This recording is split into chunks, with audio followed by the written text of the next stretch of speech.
दी ने एक हंसते दरख्त से पूछा, तुम सब इतने परेशान क्यों हो? दरख्त ने आह भरी और कहा, इस जंगल पर एक जालिम देव ने जादू कर रखा है। हम सब इसके खौफ में जी रहे हैं। ये सुनकर शहजादी इलीना ने फैसला किया कि वो इस जुल्म का खात्मा करेगी। जंगल का एक अक्लमंद उल्लू उसके पास आया और बोला, शहजादी तुम नेक दिल और बहादुर हो। ये सुनहरी चिराग लो। जब ये रोशन होगा तो अंधेरा खत्म हो जाएगा और देव का जादू कमजोर पड़ जाएगा। मगर याद रखना, हिम्मत नहीं हारनी।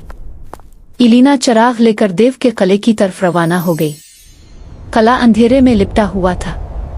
जैसे ही वो अंदर गई, जमीन लरजने लगी और देव सामने आ गया। वो बहुत खौफनाक था। आंखों से शोले निकल रहे थे और आवाज गरज की तरह गूंज रही थी। देव ने धाड़ कर कहा, कौन है जो मेरे इलाके में आया है?